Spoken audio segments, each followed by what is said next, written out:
Hi guys, I'm going to share with you how I have my photography corner set up for doll photography, and I had a couple of requests that I talk about this on a video, so I'm just going to spend a little bit of time today just showing you the space that I have and the things that I have put in and around my space to make it easy to do doll photography in a pretty small space. And I mean, I think that's one of the definite advantages of doll photography is that you can do it in a very small space. You don't have to have any kind of big elaborate setup.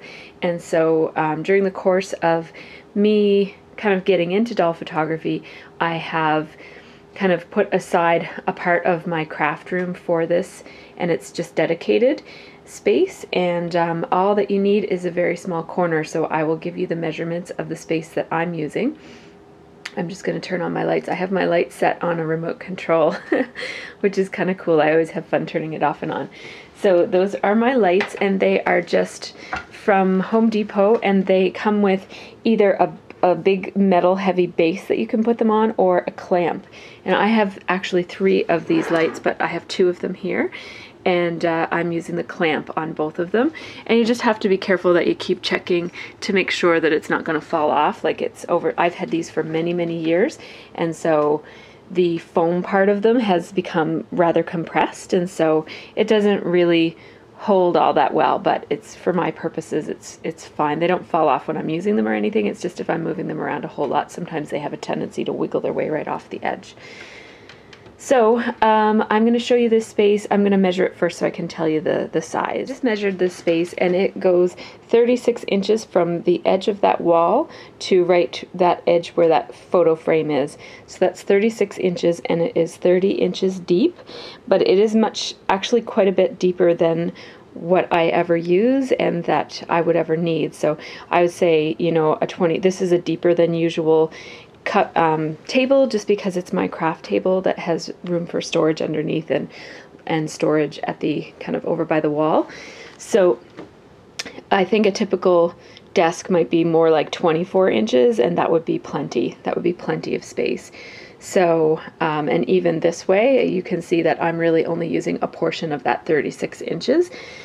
So so that's the size. And what I have set up here, besides the lamps that I just have clamped, this is one of my doll shelves. So I have one of them clamped there, and then I have one of them clamped at the front of this. And I mean, the reason that this is so crazy, it's kind of makeshift, because this desk was going to end here, and I was going to have like higher storage, something here that needed higher storage, but I changed my mind about what I was doing with that space, and then I took up doll photography and decided to fill in that space with just a piece of leftover melamine that we had because we made this table. So we just cut it to size, and it wasn't long enough, and I just said, forget it, we'll just leave it that long anyways, and that gives me a way to clamp my light and have it not be in my way, so I could be standing here and I'm not bumping into the mechanics of the lamp. So I actually kind of like that it's kind of makeshift. It looks a little funny, but it works out really well for me, and I think if I had a table that ran the whole way, I would be inclined to want to cut a chunk out of it just to be able to recess my lighting a little bit, or I might attach my lighting to the wall or something. So that's the way I have that set up. And then above it, I have just a very inexpensive curtain rod. I think it's like a $3 curtain rod. It's very inexpensive. And so I just have that there, and I use binder clips to hold my fabric up. And it just kind of drapes down like that, and I have a whole bunch of fabrics. Most of my backdrops, and you'll notice that it's really dirty here because this spring, I didn't fully clean the spring, I just cleaned the top of it so my doll could sit on it. So this is a prop that I have that my daughter found for me, so I'm just gonna put that down there and hope I don't trip over it. So so I use mostly just fabric from the fabric store, but I do have a couple of these backdrops that I bought off of eBay. They run for about $15 a piece, 10 or 15, depends on the size. I buy the ones that are sized for Elwin and Tonner dolls, which are a little bit bigger, I think, and you can get them sized for a whole variety of different kinds of dolls. So I have 2 of these like bought backdrops that are scenes, and then the rest of my fabric backdrops are just pieces of fabric. So I'm actually going to show you where I store those fabrics. I gotta unplug my camera here. So I have a little storage closet back here that has lots of scrapbooking storage and family storage, extra groceries and stuff like that. But right here is where I keep all of my extra doll stuff. So I have some really pretty flowers that I got for really cheap at Michael's, so I hang them there because I just don't have a place. And then I keep a whole bunch of fabrics, so that what I found was that I would iron it to put it on the backdrop, and then I'd have to fold it up again to put it away, and then I'd have to iron it every time. So I just drape it here, and all that I did was I just put 2 nails. You can't see that nail because the 2 nails, and then I just use binder clips to hold the fabrics together. Sometimes if I have it really full of fabrics, it starts to slip out, but for the most part this does the trick. I also keep my foam board that I use for backgrounds. This is all unfinished foam board, so it's all white. And I just bought a whole bunch of extra because it was cheaper if you bought it in a big pack. And then I also keep right here some just plain white boxes and see-through boxes and things that I can use for props to prop dolls up against or sit dolls along. And then I'm going to talk about these sticks of wood trim in a few minutes. The other place that I keep things that I use for doll photography is just kind of right down here underneath of my doll storage area. So I have some pieces of poster board that have what is that called? I think it's called Mac Tack. It's like the stuff that you line your cupboards in. So I got a roll that has like a wood grain, a wood floor type of effect, and then I also have one that's plain black with no sticky stuff on it. But anytime I'm at the store, if I see any kind of sticky tack cupboard liner that looks like tiles, I'm gonna pick it up and put it on the other side so that each piece of Bristol board can actually be 2 different floors. So I have the potential to have 4 different floors here just from these 2 large pieces of Bristol board. I will always leave one of them black because I like a black floor, but I have the potential to add 3 more flooring types here with at a very low cost and very small storage space. So that's excellent. I love that. And then I also keep this is foam board that has paper on it, so it looks like wallpaper, and more foam board. And then here I keep any scrapbooking paper that I might be able to use for dolls. So this would be anything with a small print on it or a nice background. So I have this sky paper and wood grains, this bokeh paper, I have a whole bunch of that. So, and also kind of like any small scaled, I was going to use that for a wallpaper at one point. So anything that might make a nice doll paper. And then these are things that I have used for other doll projects that I just want to hang on to in case I ever want to kind of find more of this. If my kitchen backdrop gets wrecked or something and I need another piece of it, or if I add something to the kitchen that I want to coordinate. So I just keep my doll paper right in this, I think this is called an iris container. Yeah. And you just get those at Michael's. And then I have 3 plain white shelves, which I sometimes use as flooring. And then I keep other, like, just doll props, things my kids have made, out of season doll props. Just a bunch of doll props in this cabinet here. And then I keep a bunch of doll shoes and accessories and stuff in one of these divided containers. And then the other thing that I keep is floor tiles from my upstairs kitchen, which I use for floors. And then when I use those, I have to put a piece of craft paper underneath. So this is just a big piece of craft paper that came in a box of something that I ordered. And I just put that down on my table to protect the surface. And so those are the things that I have. And then I'll just draw your attention to 2 other things that will mean something in a few minutes. So I have a dot of Velcro right here, and I have a dot of Velcro right here. So I'm going to take apart, I'm going to dismantle this, so that'll just take a second. I'll unclip it here, and put these back in the back room, and I'll come back and show you how I do a setup. This is my empty photography space. I have just the plain walls, and I have specifically not put anything on the walls here. My camera doesn't know what to focus on. So that I can use this as a background too, and you might have noticed some of my earlier photos, if you follow me on Flickr, do have the yellow background, and that's a nice background. I do like that. So some photos I just take with my plain yellow walls, and I'm gonna get you set up in the tripod so you can see how I set up a doll scene. I have these pieces of foam board which are covered in paper, and they're covered in different paper on the other side. So I'm going to open this up. I kept its original plastic packaging just because I didn't want to get it to get dusty, because I do store it on the floor.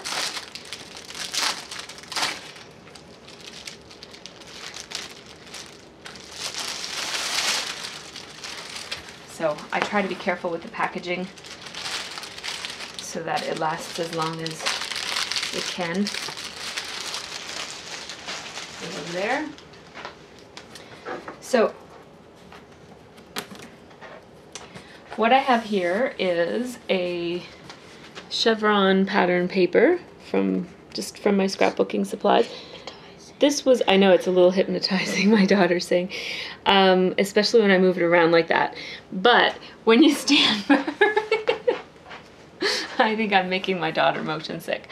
But when it's kind of off in the background, it makes a nice wallpaper when it's not so much all at once. So once there's furniture in here and dolls and stuff, it blends into the background. So this might not have been the best pattern paper to choose, but it's actually really difficult to find this many pieces of the same paper. So I buy a lot of my paper in collection packs, and it might come with 2 copies of a paper, and I needed 6 in order to make this. So, and then 6 more for this. So this was one of my favorite papers, and I bought a whole bunch of it, so that's why I had a lot, so it was kind of my only option.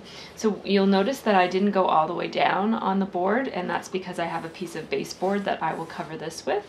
And then on the other side, this side is a little bit less busy, and I ran out of green paper, so I didn't fill this part over, but this actually doesn't show up in my scene. You'll see what I mean when I show you.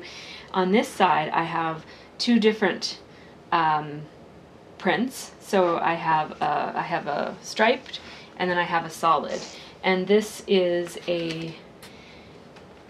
just a different room.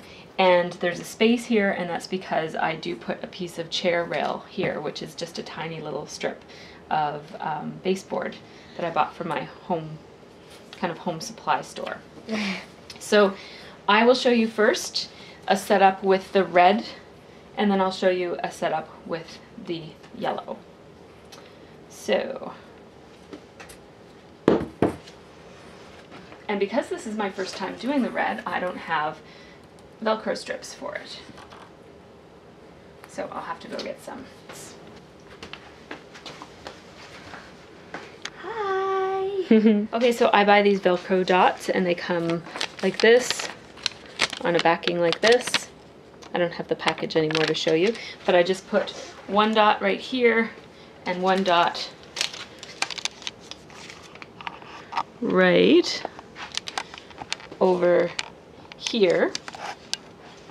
Right here, and you can see that putting those dots there is not going to really impact the overall visual, and you'll see that the dots from the other side, when I use the other side of it, are right there in that corner. Oops, sorry about that, guys. And you're not going to be able to see them because it's way too high when I have the scene set up. The next thing I need to do is decide on a floor, and I can use any of the floors that I've already shown you. And so what I think I'm going to do for this scene is use this wood grain floor that's made out of MacTac paper. Well, it's MacTac, and it's on a piece of Bristol board. So it looks like that. And there's a seam on it where the pattern doesn't line up, so I just make sure that that's on the outside and not over there where the camera might pick it up. And I basically just lie it like that. And I do like to put this black piece right beside it, The reason I do that is that if there's something that's encroaching upon the border and some of the white, I don't want some of the white to show in any of my pictures. If something is going to show, I'd rather have it be black because that white is really attention grabbing, whereas if it's black, you almost don't even notice. So that's the next step. The next step is I have these 2 pieces of baseboard, and they're a little bit, they were the smallest pieces of baseboard that I could find in my local hardware shop or building supply shop. I think in a bigger shop you could probably find smaller pieces. I wanted them to already be painted. I didn't want to have to bother. These are they're not painted, they're primed, but they look white. And so I have them measured and cut. My husband cut them with the little mitered edge on it so that they will meet in the corner. So I put the shorter one along this wall, and I don't have Velcro on them. I could put Velcro dots along the edges of that the same way that I have Velcro dots on the poster board. But because these have a really flat base to them, they tend to stand up on their own. So I haven't yet had to put the dots on them. If I'm ever working with it and they start to fall down, that's when I'll put the dots on them, because I'm kind of lazy. I don't want to do things I don't need to do. So you see that it just stays just like that. And then I just try to get it in there so that it makes a nice firm seam. And so now you see I've got this room. Isn't that awesome? I love it when the room comes together like that. So this is one potential scene, and then the next thing that I do is I just decorate it up with furniture. So I'll put you on fast forward while I do that part.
This is the room that my daughter Olivia came up with. She decorated it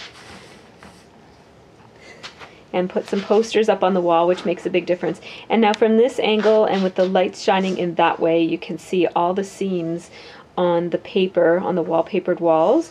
But when you take pictures and have the dolls in this room, you're not going to notice that quite as much. You know, if you're looking really carefully, you'll see it. And, you know, I guess you could go into Photoshop and fix that up if you wanted to, but I don't usually bother.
Okay, so now we're just going to change the setup, and I'll show you just how quick and easy it is to set up a completely different look using the same space. First, I'm going to get rid of the baseboards, move the floor,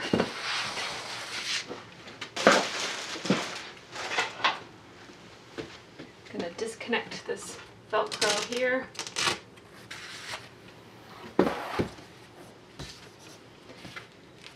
And set it up right here. I'm going to disconnect this Velcro.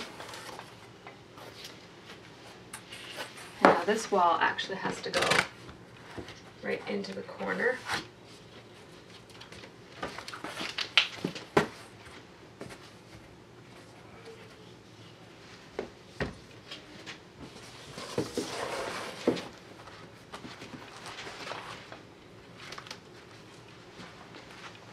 Okay, so I have attached the Velcro up there in that corner that you can't see, and again in that corner over there. Those are the only two places that the walls are attached to my walls.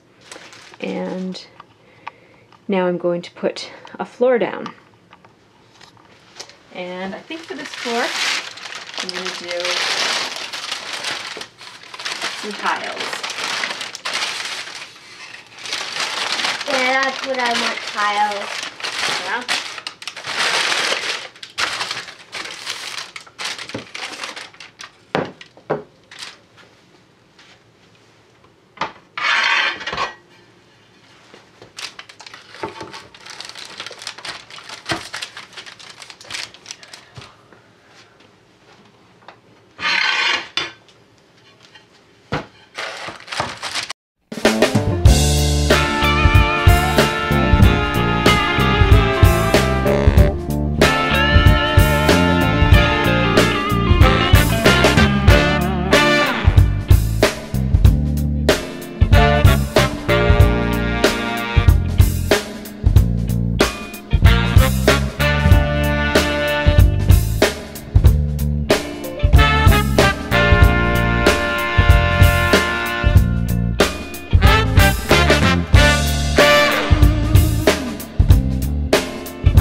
this is my second scene with a completely different room, and my other daughter, my younger daughter, set this one up, and she has a scenario going where Suzette, who is dressed in Romantic Alice's outfit, Suzette is watching a very sad movie on this TV right here, and so she has tissues and she has tears on her face.